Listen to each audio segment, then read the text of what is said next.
Hello दोस्तों, comic story channel पर आप सभी लोगों का स्वागत है। हमारी आज की कॉमिक्स है राज कॉमिक्स की पेशकश सुपर कमांडो थ्रुप सीरीज की कॉमिक्स, जिसका नाम है समुद्र का शैतान। तो दोस्तों, ये पार्ट 1 है। चलिए शुरू करते हैं इसको। ये वॉलपेपर है। सुपर कमांडो ध्रुव समुद्र का शैतान। कथा एवं चित्रांकन अनुपम सिन्हा। संपादक मनीष चंद्र गुप्त। राजनगर के 60 किलोमीटर लंबे तट से लगे समुद्र पर कई स्थानों पर तो मनोरम बीच बनी हुई हैं, और कई स्थान ऐसा आभास देते हैं मानो वहाँ पर कभी आदमी के पैर ही नहीं पड़े हैं। इन सुनसान तटों पर अगर कुछ मिलता है तो सिर्फ अकेलापन, और जवान जोड़े अक्सर इस लोग के अकेलेपन की तलाश में सुनसान तटों को आबाद करते हैं। ब्यूटीफुल, देख लिया ना पवन, मैंने पहले ही कहा था कि हमारे हनीमून की सबसे खूबसूरत जगह यही होगी। वाकई रीता डार्लिंग, लेकिन तुमसे ज़्यादा खूबसूरत नहीं। अच्छा अच्छा, अब खामखा की चापलूसी मत करो।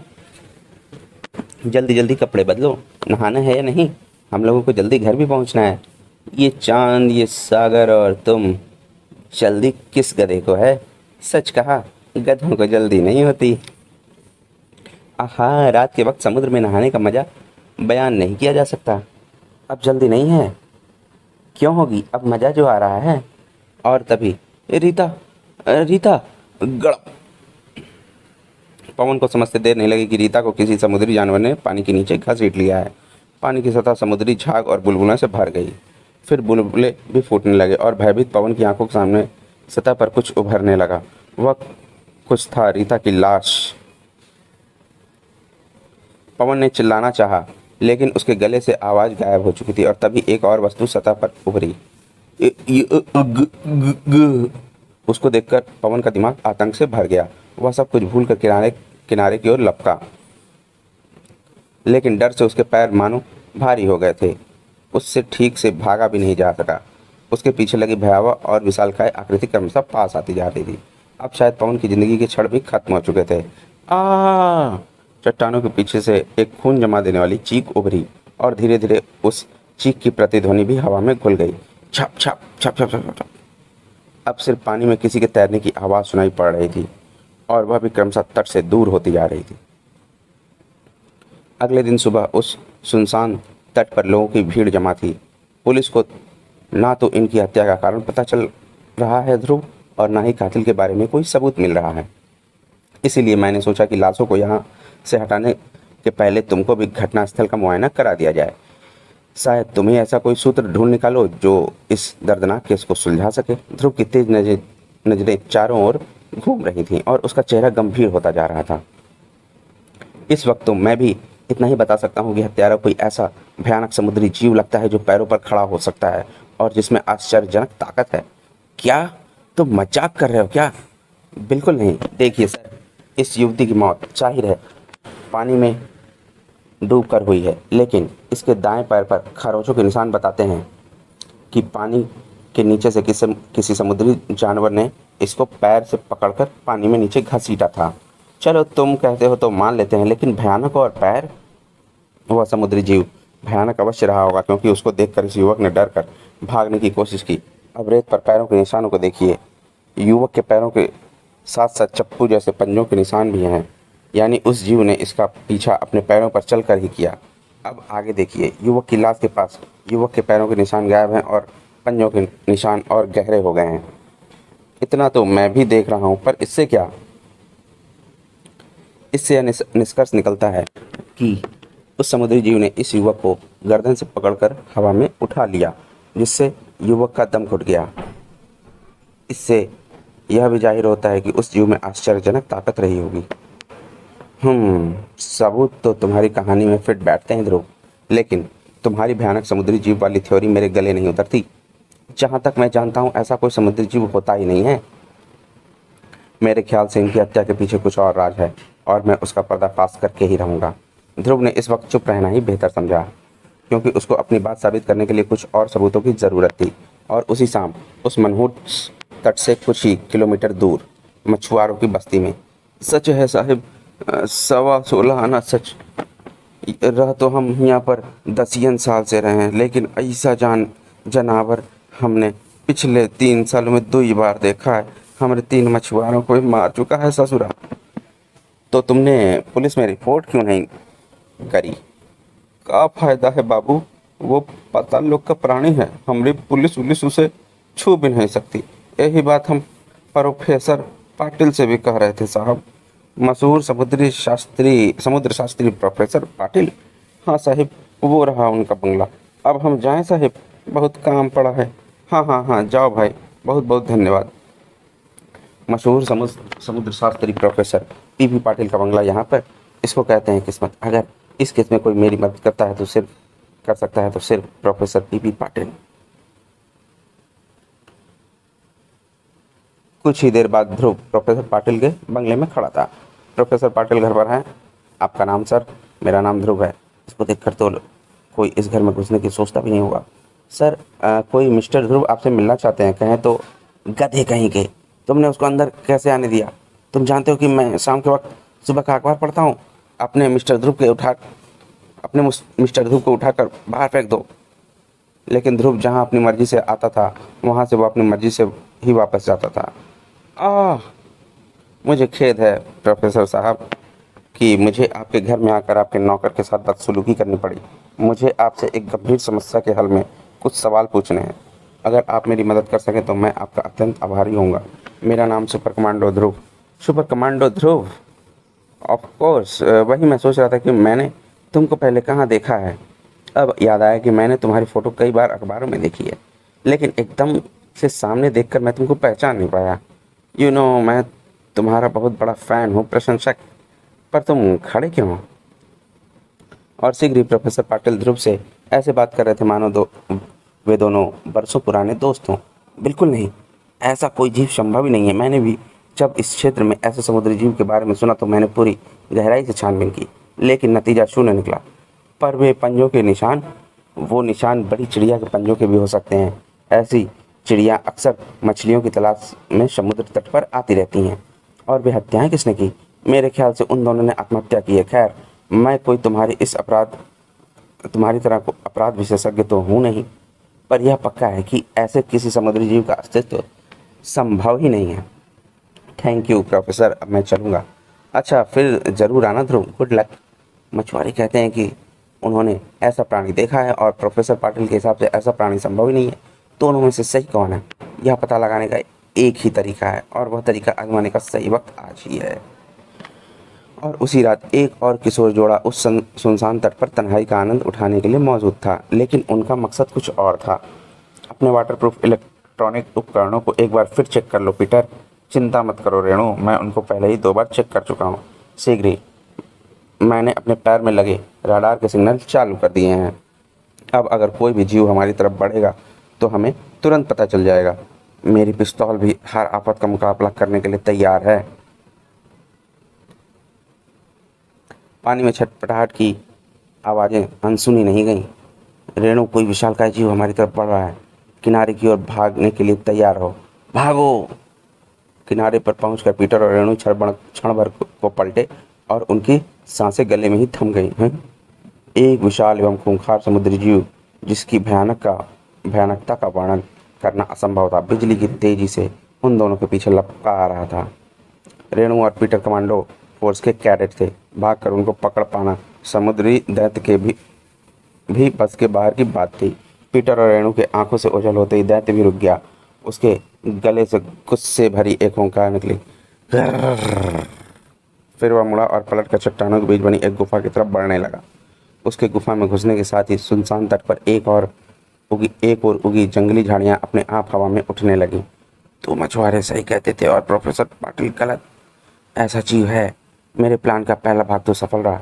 रेणु और पीटर को चारे के रूप में इस्तेमाल करके मैं समुद्री राक्षस को तट तक तो खींच लाया।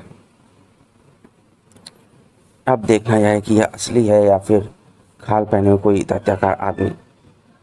ध्रुव सधे हुए कदमों से गुफा के अंदर पहुंचा। यहाँ तो बहुत अंधेरा है, कोई आवाज़ तक नहीं आ रही। लगता है वह दैत्य और अंदर। और इससे पहले कि ध्रुव की आंखें अंधेरे में देखने की अभ्यस्त हो पाती, एक शिकंजा उसके बदन पर आकर कस गया। लेकिन ध्रुव के तेज दांतों ने उसको लगभग तुरंत ही आज़ाद करा दिया। गुलाबी खून! ध्रुव ने तुरंत ही पलट कर वार किया, क्योंकि इस वक्त हमला ही सबसे अच्छा बचाव था। दांत काटने से एक बात तो साफ हो गई, यह असली है। लेकिन इस पर तो मेरे सबसे तगड़े घूसों का भी कोई असर नहीं हो रहा है। अगर इस वक्त मैं पल भर के लिए भी चूका तो मेरा भी हाल उस लाश अब बाजी ध्रुव के हाथों से निकल चुकी थी। लेकिन तभी अंधेरे में जैसे आशा की एक किरण जगमगा उठी।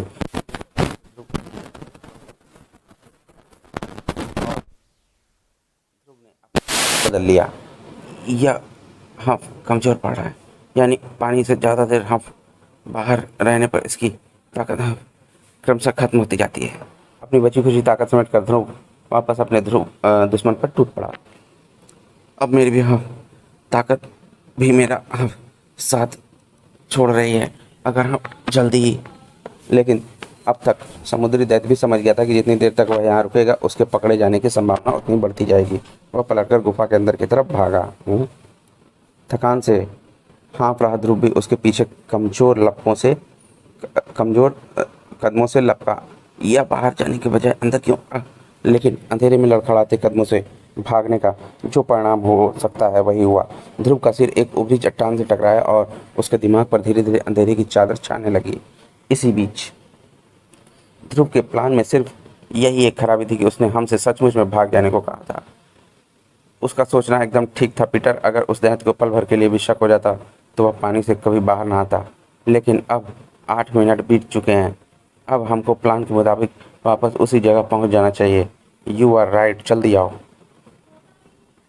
गुफा में जब ध्रुव की आंखें खुली, ध्रुव ध्रुव तुम ठीक तो हो? रेणु, पीटर, लेकिन वह समुद्री दैत्य कहाँ है? पता नहीं, जब हम तुम्हारे पैरों के निशान देखते हुए यहाँ तक आए तो हम यहाँ पर तुम्हारे अलावा और कोई नहीं था। वह अंदर की तरफ भागा था। आओ मेरे साथ। संभल कर आना पीटर, पता नहीं आगे क्या।